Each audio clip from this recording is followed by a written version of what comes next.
కళ్ళు మూసుకొని బలవంతంగా నిద్ర నటించేవాడిని మనం ఏం చేయలేం. వైసీపీ ప్రభుత్వం అలాంటిదే. సో ఇందాక నుంచి నేను చేస్తున్నా, స్టేజ్ మీద ఉన్న చాలామంది ఆలోచించారు మన వాళ్ళందరూ. కొంచెం పెద్ద మనిషి తరాగా, నాకు అంత పెద్ద మనిషి తరా చేత కాదు.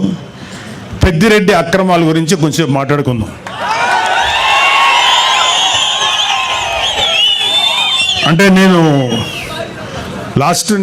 రాయలసీమకి ఎలక్షన్ క్యాంపెయిన్కి ఓన్లీ తిరుపతి వరకే వచ్చాను, ఒకసారి కలిగిరి దాకా వచ్చాను.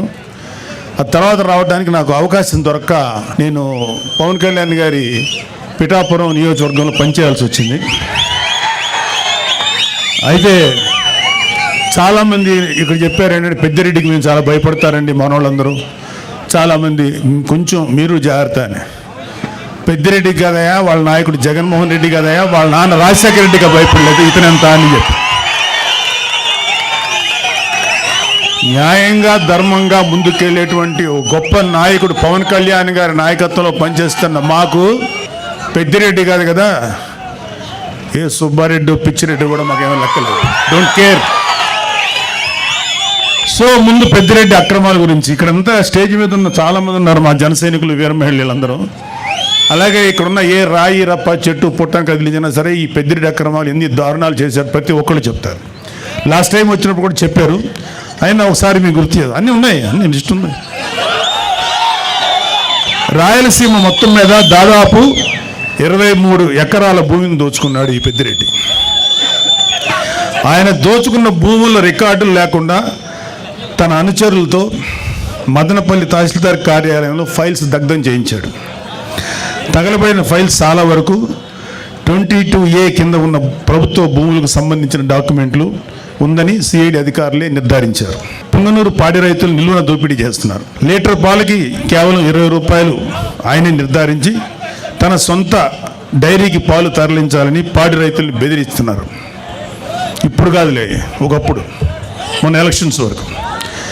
అలాగే మైనింగ్ మాఫియా తయారు చేసి నిబంధనలకు అనుగుణంగా మైనింగ్ చేసే వాళ్ళని, న్యాయంగా ధర్మంగా మైనింగ్ చేసే వాళ్ళని బెదిరించి వారి వ్యాపారాలు దోచుకున్నారు.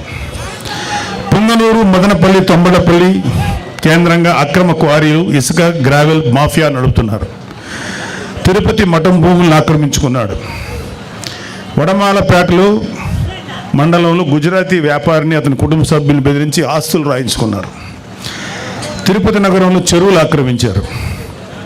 మద్యం అక్రమ దందా మొత్తం పెద్దిరెడ్డి రామచంద్రారెడ్డి కనుసన్నల్లోనే నడిచింది. మద్యం క్వాలిటీ లేదన్న ఒక దళితుడిని నెక్స్ట్ డే చంపించారు. ఈ మద్యం ఏంటో ఇంత దరిద్రంగా ఉంది, మూత్రంలో ఉంది అన్నందుకు నెక్స్ట్ డే చంపేశారండి.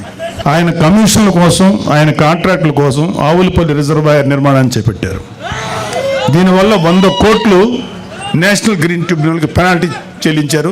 పొంగనూరు నియోజకవర్గం పులిచెర్ల మండలం మంగళంపేటలో విలాసవంతమైన భవనం కోసం 70 ఎకరాల పైగా ఆక్రమించుకున్నారు.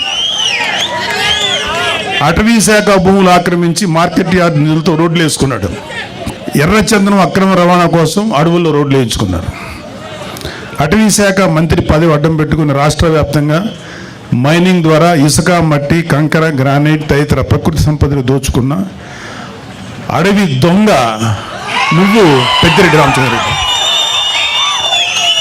2 లక్షల కోట్ల అక్రమాస్తులు కూడబెట్టాడు.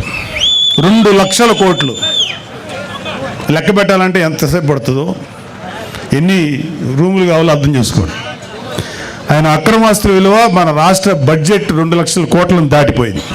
సరే, అన్నిటికన్నా సిగ్గుపడాల్సిన విషయం ఏంటంటే ఈ పెద్దిరెడ్డి రామచంద్రారెడ్డి అనే వ్యక్తి దాదాపు 2 లక్షల పైగా ఓట్లు వేసి గెలిపిస్తే శాసనసభకు వచ్చి నీ ప్రజల తరఫున నీ గొంతు వినిపించడానికి ధైర్యం చాలా. నీకు ఎమ్మెల్యే పదవి ఎందుకు? అర్జెంటుగా రాజీనామా చేయాలని మేమందరం డిమాండ్ చేస్తున్నాం.